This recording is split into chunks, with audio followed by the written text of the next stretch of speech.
Hi everyone, I'm Luke Hector and you're watching The Broken Meeple. This is a YouTube channel about board games where I give reviews, top 10s and my honest opinions, regardless of the consequences. Get on with it. So on this quick review I've got the White Castle from Daimio Games. This one I bought at Essen because, well, for 30 bucks it wasn't exactly that expensive. So I figured it's so impossible to get onto a demo table there for Daimio Games, I figured I might as well just buy it and see what it's like, because for 30 bucks it's not a massive outlay. But this is getting a lot of buzz lately from people, mainly because of the designer, who I believe also did Red Cathedral, a game which I might have reviewed on the channel, I can't remember if I did or not, but I thought it was okay. It was above average. It's a fine puzzle game with the dice and what you're doing, but the theme is whatever, the setting is kind of dull, and I didn't like the fact that it causes so much AP, it's unreal, because you have to, obviously you can't plan ahead for what the dice are going to do, they are fundamental to your turns, and it just drags the game out. Well, this one I wasn't exactly like going mad for. I just heard a lot of buzz about it. It's got a cool sort of look with the Japanesey style theme, and I just figured, you know what, for 30 bucks this is worth a gander. But is this going to be worth the hype that it's getting, or is this just kind of forgettable? We shall see. The White Castle is a Euro game all about action efficiency. You only get 9 turns this entire game. 3 rounds, 3 turns, that's it. So you gotta make these actions count, otherwise it's all for nothing. The idea is that at each round starts, there will be these dice on these bridges down here, in ascending order, and the idea is that there'll be one on each end ascending from lowest to highest. What you do is that you choose one of the end dice, so the highest or the lowest of one of the 3 colors, and you place it on one of the action spaces on the board to trigger some effect. It could be to place one of your special meeples out into an area, it could be to get various resources, it could be to pick up a card, you know, little things like that. But the idea is that when you take one of these dice, if you take the lowest one, it triggers a board bonus on your board, which is the lantern bonus, which is made up of various cards that you can collect during the game, which have this little ribbon icon on them. The more that you collect and shove underneath this lantern bonus, the more lucrative it becomes. But what this game essentially revolves around is 3 aspects, 3 types of workers that you will place out onto the board. Gardeners will sit over here on garden cards, which give you some ability, maybe some resources, but what they can do is generate some income for you at the end of a round, providing there is at least 1 die left of that color for the garden that they're in. You can also get courtiers, which basically go into the middle castle area, which is this like little pyramid scheme thing here. And as they go through the castle, not only are they worth victory points, but they gain you action cards that you can place on your board in order to trigger another particular action, which involves like getting bonuses based on how many of those meeples you've released. These cards are also on the board, so that when you place a die out onto these rooms, you can trigger the specific actions there. But you also have warriors that go into the training yards at this side, and these will get you bonuses as well as score you points based on how many people you've got here and in the castle itself. It sounds relatively simple, and it is simplistic in terms of what you're trying to do, but it's all about efficiency. So the dice can go on your main board, trigger bonuses, as well as whatever action card you've got. Primarily, they will go on the different rooms of the castle, where these action cards have got different abilities there, and it depends which die you put out. Because at the start of the game, there will be little tiles that go out onto these rooms to say whether it needs a black die, a red die, or white die. Or cream, I guess, in this case. And so you have to use the respective colored dice, but there's another catch. When you put a die out, the printed value or a die before it, you have to spend 1 money for every pip above the die that you placed it on, and you get receiver money for every pip below the value that you put it on. So the value of the die is just as important as the type of die, and you can only stack 2 dice on a single space, so there is still a blocking aspect to it. With 9 actions, only 9 actions, 3 actions around, you need to be hyper efficient with what you're doing. It's not enough just to say, I go to one spot and I get a resource. No, what you're trying to do is say, I go to this spot, generate these resources as well as this bonus action, which allows me to do this. And by doing so, I get to trigger this, which allows me to do this. And by doing this, you can make more use of the 9 actions that you have in a round. After 3 rounds, you see who's got the most victory points. And of course... For the price you pay, the production is actually quite impressive. This isn't exactly a striking looking game. You've got some half decent artwork on the board, and the cards are just mostly graphic design and iconography, but you do get these little bridges that you construct out of cardboard.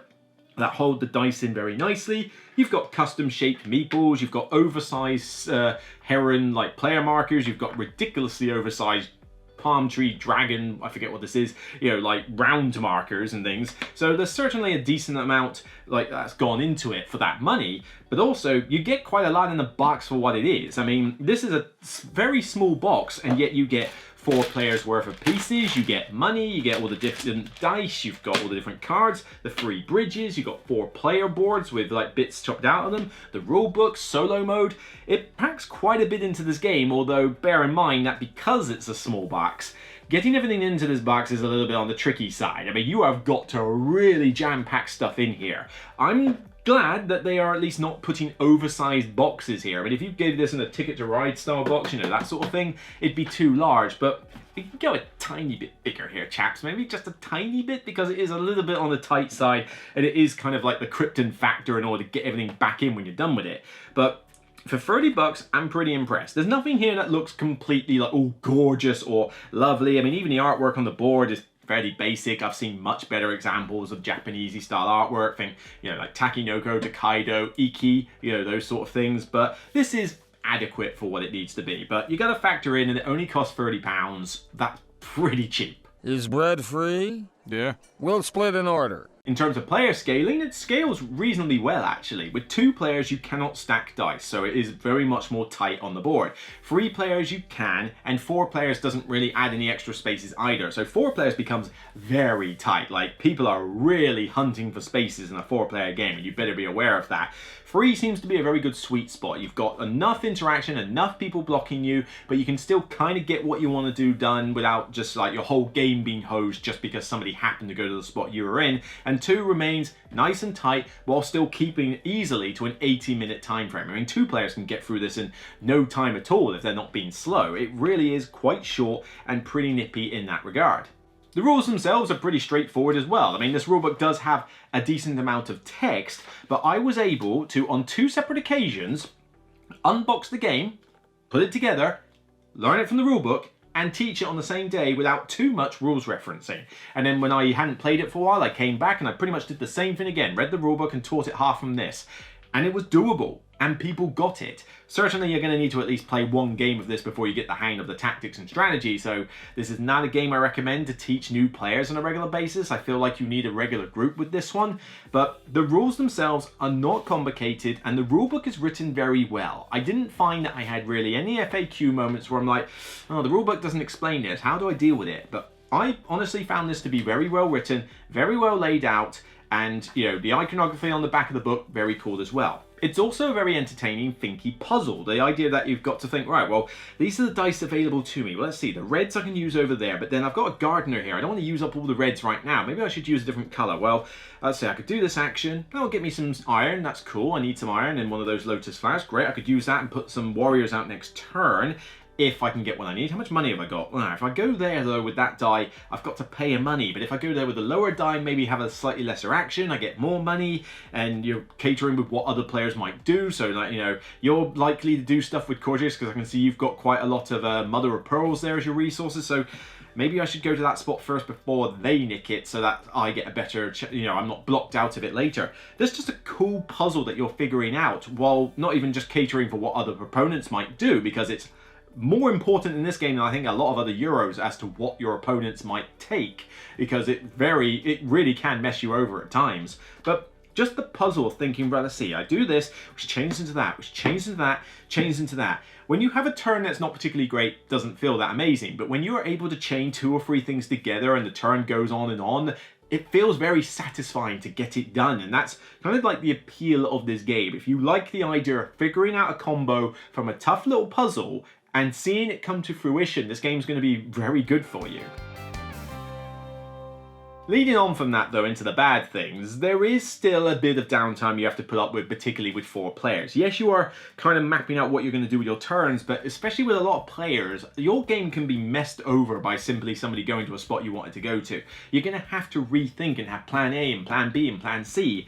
That's difficult to do in a game where every action matters. So downtime can be quite high in a 4-player game, particularly, sometimes even a 3, when you've done your move and you need to wait for the board to develop it more till you know what you're going to do next, and you're kind of waiting there for the other people to think, and they're going to think for a while. If you play this game and say, oh yeah, we get 4 players done in 60 minutes, then these people are not thinking hard enough on their turns, and they really should be, because it really does require you to get your thinking cap on. So yeah, 80 minutes is a typical time frame, 90 max, but how much of that you're actually spent playing the game and waiting does tend to be a little bit more broad. Get on with it. You can play this game solo, but really, don't bother. I mean, don't bother unless you are a complete masochist.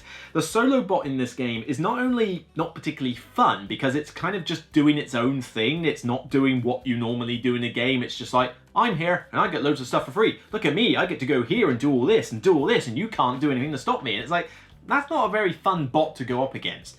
But this is also one of the hardest, most punishing games I've ever played in a solo mode. Just give us a chance, you son of a. This thing is critically impossible at times. I mean, people like who play solo games religiously go into this and don't win it until something like their 8th time sometimes. And even then, a lot of that is going to be based on luck of what the bot does and also the setup of the game. Because, you know, one problem that the multiplayer has is that your skill ceiling, so your point ceiling, is really dictated by what stuff comes out in terms of the cards and the actions. You know, you could have a game where the highest person scores 40 points because it's a really low scoring game. You can have another one where somebody scores 100 because the combos are just there in perfect synchronicity. Well, the solo mode has that problem where in order to win the solo mode, you pretty much have to pray to the gods and let the stars align for you in order for the board to be set up in such a way that it's possible to beat this wretched thing.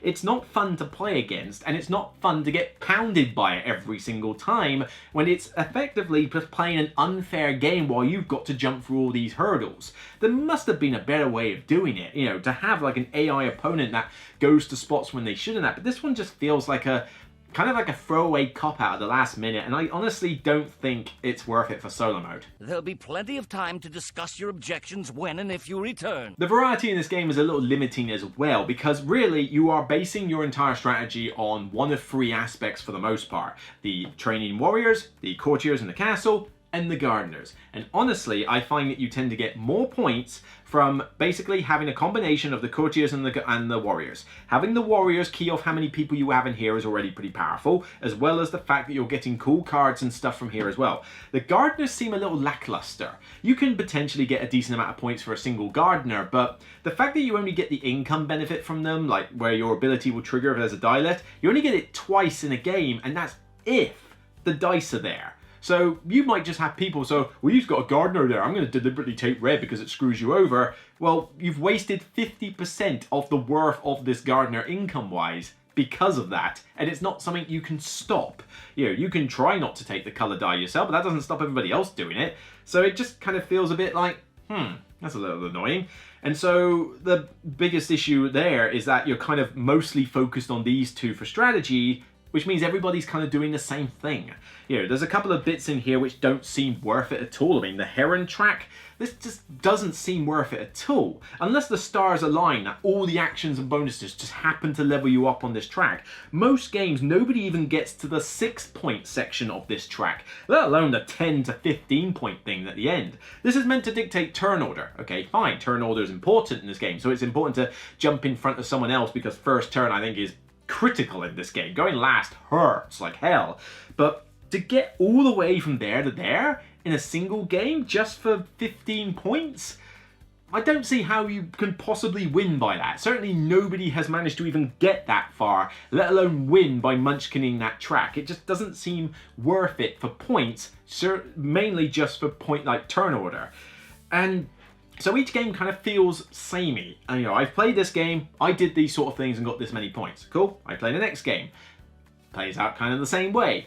Plays out kind of the same way. And there's like, maybe I'll chop and change. I might have an extra or 1 less gardener, or just ignore the gardeners. Maybe I, you know, focus entirely on one aspect of the courtiers or the training yards, or maybe I do. But the thing is, if you focus entirely on the warriors, you won't get any points for them because you won't have anybody in the castle. The gardeners, if you focus on them entirely, won't get you enough points, period. So really, you need to get people in this castle. So the game is forcing you to do this with elements of this, and I know it's called the White Castle, fair enough, but I would have liked maybe a little bit of extra flexibility to say, oh, I'm going to try this weird strategy this game or this weird strategy this game. It's not. It's everybody's doing the same thing. It's just who can do it more efficiently than others, who can chain the best bonuses like combos, and who doesn't get screwed over by other players as much. That's kind of what dictates your ability to do well, win the game, or score a lot of points. And so I don't feel like playing this that often in succession. I'll play it once, enjoy it, have a decent time, and then it can go away on the shelf, and it'll be a little while before I pull it out again,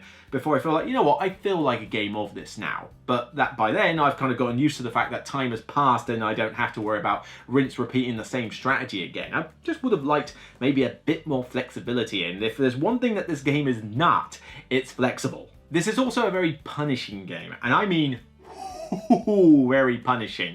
You only get the 9 actions. There is 0 catch-up mechanisms in this game. There is no way you can catch up. There's nothing for the person falling behind, and it's definitely a rich get richer experience. The fact that the game length is short does mitigate this to a point. Otherwise, it would be the makings of a terrible game. But because it's only about an 80-minute length, it's not that long to have this experience. But 9 actions. If your first 3 actions go terrible, chances are you're not gonna win the game. In fact, no, there's no chances. You will not win the game.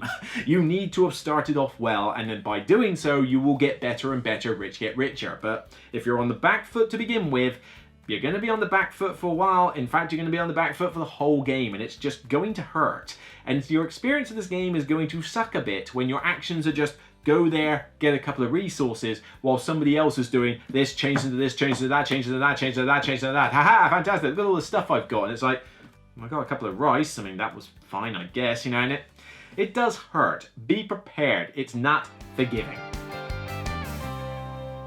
So the White Castle is a good but not great game. It's fine, it's a good brain-burning experience, and certainly I love the production values that you get for £30, even if it's not the most striking game ever. The rules are nice and simple, pretty cool. I can teach this to pretty much any mid-weight gamer and they'll get it. But what hurts this game mostly is the lack of variety and the punishing nature of it. The idea that, you know, I can be sort of, a couple of actions into the game, it hasn't gone well, and I just think, yeah, they're going to do well, rich get richer, they're going to do better, I'm just kind of going through the motions, there's no way I'll win at this point, there's just no way to catch up. That hurts it. The fact that the strategies in this game are pretty much the same strategies all the time, that hurts it. And just the amount of AP this can generate, that hurts it. You know, these are big negatives for the game, but that brain-burny thing, the puzzle that you're solving is good, and it's very satisfying to pick up those combos where you get it right. If you get your game going, if you get it right and you're one of the people in the lead, it's very enjoyable. If you're not, it's a different story. So I'm giving White Castle overall a 7 out of 10. I think it's good. I'm giving it a seal of endorsement, and I think this is one that people should check out. I'm not getting Game of the Year vibes from this. I'm certainly not, seeing where this is like a faultless game that people love to bits. There's too many issues with the game for that. But I don't tend to go that mad for Dev Ear games in general, I must admit. Some of their stuff from last year I found a bit lackluster, like Lacrimosa and things like that. So this has been one of the better ones I've played, and I've still yet to get Free Ring Circus learned. It's literally on the table below these leaves for me to learn and play. So maybe I'll prefer Free Ring Circus, I don't know, but we'll have to wait and see. But this one is fine. It's good, not great, 7 out of 10. Not much else to say, really. So that's it for me on this episode of The Broken Meeple. If you like what you see, then please thumb it up on YouTube and thumb it up on Board Game Geek when it goes live on the site. Don't forget to check out all the other reviews I've been doing, like Ticket to Ride Legacy, Evacuation, Apiary, Deep Rock Galactic, you name it, I've been doing it lately. And of course, don't forget to check out the Patreon, because this channel cannot function without the support of its Patreons, because review copies are expensive when the publishers aren't giving them to you directly. So, it's all because of you Patreons that this channel can continue the way it has been and improve over time, and I thank you wholeheartedly for it. So take care, and remember, regardless if this is water under the bridge or not for you, it's still only a game. Bye for now.